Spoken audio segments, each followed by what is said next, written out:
আপনি কি চান আপনার সেই শস্য শ্যামল সবুজে ঘেরা বাংলাদেশটাই, আপনার সেই প্রিয় মাতৃভূমিতে আবারও কোনো শাসক গোষ্ঠী আসবে, তাদের নিজেদের মতো সংবিধান পরিবর্তন করবে, আইন নিজেদের মতো বানাবে, পুরা শাসন ব্যবস্থাকে পুরা প্রশাসন নিজেদের দলীয়করণ করবে এবং যুগের পর যুগ সাধারণ মানুষ, দেশের সাধারণ মানুষদেরকে জুলমে নির্যাতিত নিপীড়ন করবে? যদি এরকমটাই চান তাহলে আপনি সামনের 12 তারিখে গণভোটে না ভোট দিতে পারেন। আর যদি আপনি চান আপনার প্রিয় মাতৃভূমিতে, আপনার প্রিয় মাতৃভূমি বাংলাদেশকে এমন একটা জায়গায় নিয়ে যেতে চান যেখানে কোনো মানুষ শুধু রাজনৈতিক দলের ভিন্নতার কারণে, শুধু মানুষের মতাদর্শের ভিন্নতার কারণে কোনো মানুষকে গুম হতে হবে না, কোনো মানুষকে খুন হতে হবে না, কোনো মানুষকে জেল, জুলুম, নির্যাতন, নিপীড়ন করতে হবে না, কোনো মা বোনকে ধর্ষণের শিকার হতে হবে না, একটা ন্যায়, ইনসাফ এবং সাম্যের ভিত্তিতে একটা দেশ পরিচালিত এবং পরিঘটিত হবে। যদি এরকমটাই চান এবং এটাও চান যে আপনার ভবিষ্যৎ প্রজন্ম ভালো থাকুক, বাংলাদেশে নতুন করে আপনার প্রিয় ভূমিতে নতুন করে কোনো ফ্যাসিস্ট না আসুক, নতুন করে কোনো ফ্যাসিজম তৈরি হতে না পারুক, বাংলাদেশের মানুষ তার নিজেদের অধিকার আদায় করতে পারুক, যদি এরকমটাই চান তাহলে সামনের গণভোটে আপনাকে হ্যাঁ দিয়ে জয়যুক্ত করতে হবে। তো আজকের যে আলোচনার বিষয়, আমরা আজকে আলোচনা করব মেইনলি যে আপনি যদি গণভোট দেন তাহলে আপনি কি কি সুবিধা পাবেন, আর যদি গণভোটে হ্যাঁ না দেন তাহলে আপনি কি কি সুবিধা থেকে বঞ্চিত হবেন। আসলে মূলত এখন যে গণভোটের হ্যাঁ বা না হইতেছে, সামনে যে ভোট আমরা দেব সেটাতে মূলত 12টা পয়েন্টে আলোকপাত করা হয়েছে। এই 12টা পয়েন্টের উপর ভিত্তি করেই আপনি হ্যাঁ বা না দেবেন এটা ডিসিশন মেক করবেন। আমি প্রত্যেকটা পয়েন্টই প্রথম থেকে শেষ পর্যন্ত 1 নম্বর পয়েন্ট থেকে 12তম পয়েন্ট পর্যন্ত আমি এক দিক থেকে আলোচনা করে যাব। তো প্রথম যে দিক সেটা হচ্ছে সরকারি দল ইচ্ছামতো সংবিধান সংশোধন করতে পারবে না। মানে কত সুন্দর কথা। আমরা গত ফ্যাসিস্টের আমলে আমরা দেখেছি যে যখন একটা রাজনৈতিক দল ক্ষমতায় আসে তখন তাদের নিজস্ব সুবিধা অনুযায়ী, নিজস্ব চয়েস অনুযায়ী তার সংবিধানের নিয়ম পরিবর্তন করে ফেলে এবং তার ফ্যাসিজমের যে স্ট্রাকচার সেটা নতুন করে বিনির্মাণ করা শুরু করে। সো আপনি যদি সরকারি দলের ইচ্ছামতো সংবিধান সংশোধন করতে না দেন তাহলে তার ফ্যাসিজম কার্যক্রম করতে পারবে না। সো এটা যদি করতে চান তাহলে আপনাকে গণভোটে হ্যাঁ দিতে হবে। দ্বিতীয় যে পয়েন্ট সেটা হচ্ছে সংবিধানের গুরুত্বপূর্ণ পরিবর্তনের ক্ষেত্রে গণভোটের বিধান চালু করতে হবে।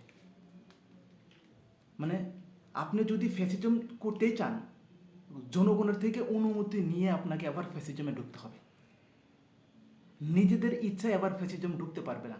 এটাই হচ্ছে এই নিয়ম যে আপনি যখনই কোনো সংবিধানের নিয়ম পরিবর্তন করতে চাইবেন আপনাকে অবশ্যই আবারও গণভোটের আয়োজন করতে হবে। তৃতীয় নম্বর পয়েন্ট যেটা সেটা হলো বিরোধী দল থেকে ডেপুটি স্পিকার এর গুরুত্বপূর্ণ সংসদীয় কমিটি সমূহের সভাপতি নির্বাচিত করতে হবে। আমরা এর আগে কি দেখেছি, আমরা এই কিছুদিন আগেই যে ফ্যাসিস্টটা দেখেছি সেটা কি ছিল, সকল ক্ষমতাকে একটা কেন্দ্রীভূত করা হতো, সকল ক্ষমতার মালিক একটা দল যে জিতবে, সেখানে স্পিকার, ডেপুটি স্পিকার, সকল দলের সভাপতি, সহসভাপতি সব কিছু এক দল, সকল ক্ষমতার উৎস একটা দল।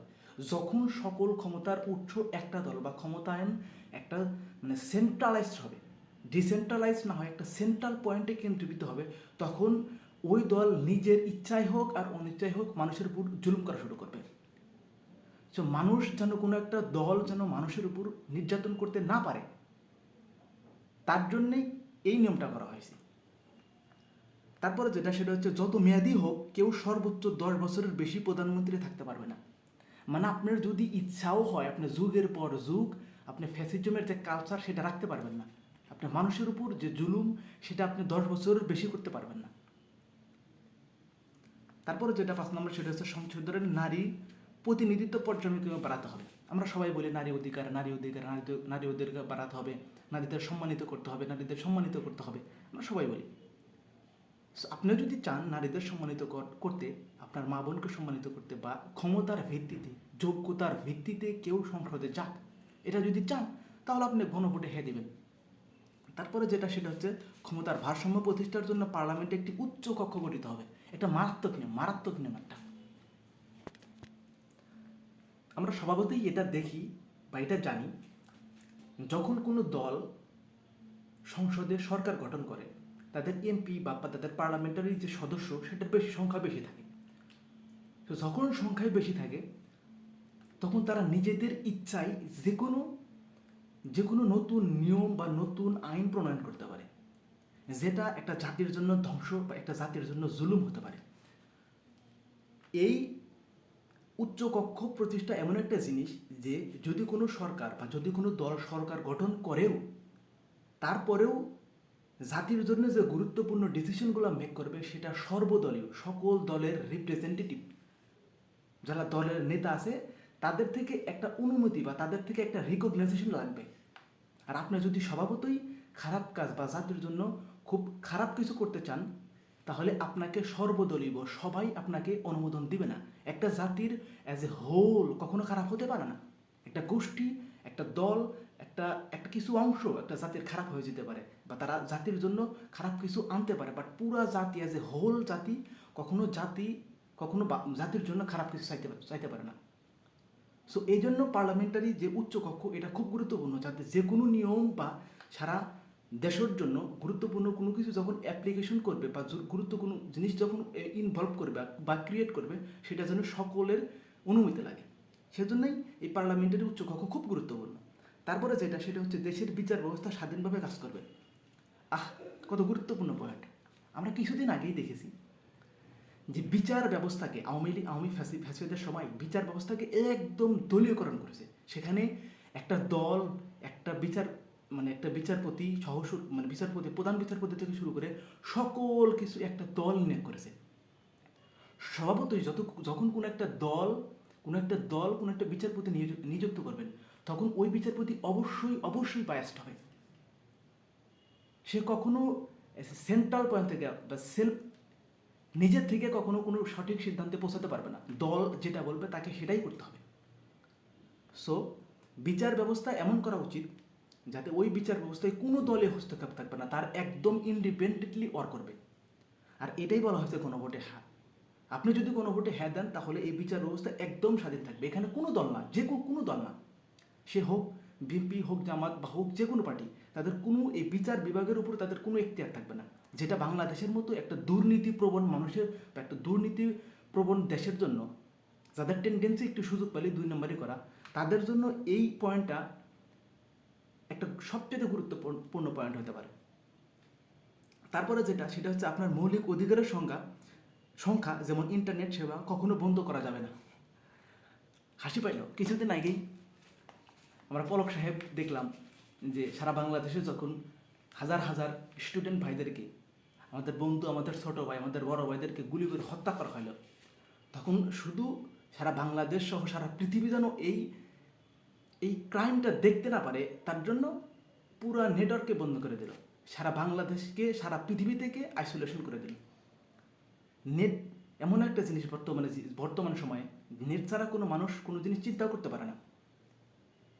সো আপনি যদি গণভোটে হ্যাঁ দেন তাহলে এই নেট তো বন্ধ হবেই না, আরও যে মৌলিক অধিকারগুলো আছে সেইটার সংখ্যা বাড়বে। 9 নম্বর পয়েন্ট, সেটা হচ্ছে দণ্ডপ্রাপ্ত অপরাধীকে রাষ্ট্রপতি ইচ্ছামতো ক্ষমা করতে পারবে না। আপনি আকাম কুকাম করবেন, আপনি দলের জন্য আকাম কুকাম করবেন, নিজের জন্য আকাম কুকাম পড়বেন, পরে রাষ্ট্রপতির কাছে ক্ষমা চাইবেন, রাষ্ট্রপতি আপনাকে ক্ষমা করে দেব। যার কাছে ভুল করলেন, যাকে অপরাধ করলেন, তার জানার বা তার মাফ করার কোনো দরকার বোধই মনে করলেন না, রাষ্ট্রপতি আপনাকে ক্ষমা করে দিল, আপনি ক্ষমা করলেন। কত লেম একটা নিয়ম ছিল এর আগে। সো আপনি যদি গণভোটে হ্যাঁ দেন তাহলে এই নিয়মটা বাতিল হবে, এবং যাকে অপরাধ করছেন যার কাছে, তার ক্ষমার একমাত্র সে ক্ষমা করলেই আপনি ক্ষমা পাবেন। এখানে বিচারপতির কোনো হস্তক্ষেপ থাকবে না। Which is good. তারপরে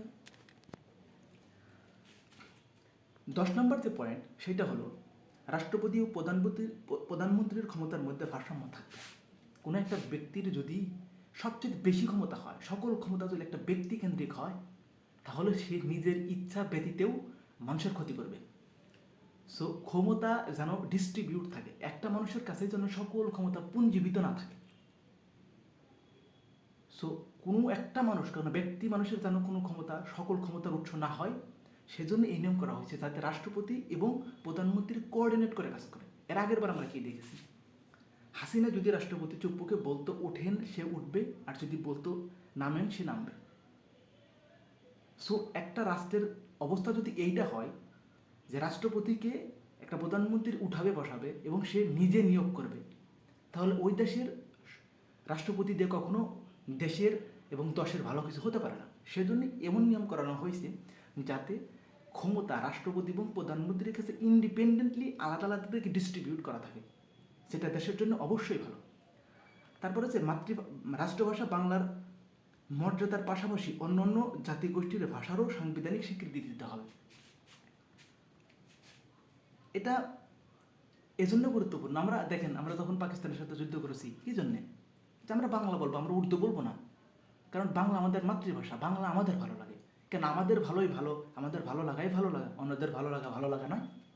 যারা এখন মারমা, চাকমা, বৌদ্ধ, অন্যান্য যারা ভাষাভাষী আছে, তাদের কি তাদের নিজেদের মাতৃভাষা তাদের কাছে গুরুত্বপূর্ণ নয়? অবশ্যই গুরুত্বপূর্ণ। সো এই পয়েন্টটা এই জন্য গুরুত্বপূর্ণ যে বাংলাদেশ আমরা পরিচয় দিব একে বাংলাদেশি হিসাবে, নট বাঙালি। কারণ এই বাংলাদেশের ভিতরে অনেক ভাষাভাষীর মানুষ আছে।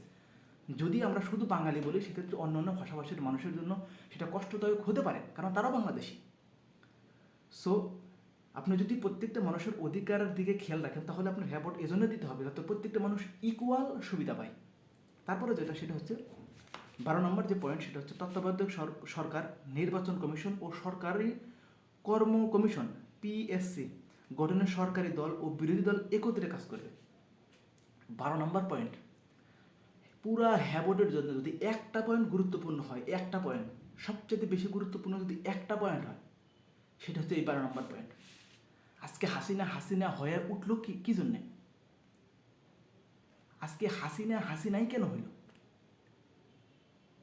এটার জন্য সবচেয়ে দায়ী যে জিনিসটা ছিল, সেটা হচ্ছে তত্ত্বাবধায়ক সরকার।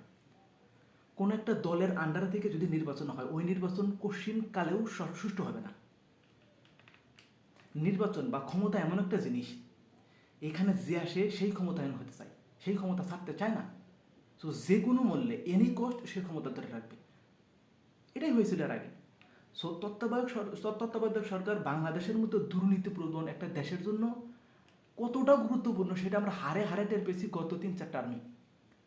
সো আপনি যদি বাংলাদেশকে রক্ষা করতে চান, আপনি যদি আপনার ভবিষ্যতে ভালো কিছু দেখতে চান, আপনি যদি আপনার ছেলে সন্তানের ভবিষ্যতে ভালো কিছু দেখতে চান, পুরো বাংলাদেশকে পৃথিবীর বুকে একটা সুষ্ঠু সুন্দর দেশ হিসেবে দেখতে চান, তাহলে আপনাকে অবশ্যই গণভোটে হ্যাঁ দিতে হবে। অবশ্যই আপনাকে গণভোটে হ্যাঁ দিতে হবে। সো ঠিক আছে, আজকে এই পর্যন্তই। আবারও কথা হবে অন্য কোনো ভিডিওতে, অন্য কোনো টপিকে ইনশাল্লাহ। ততক্ষণ পর্যন্ত ভালো থাকুন, সুস্থ থাকুন। আসসালামু আলাইকুম।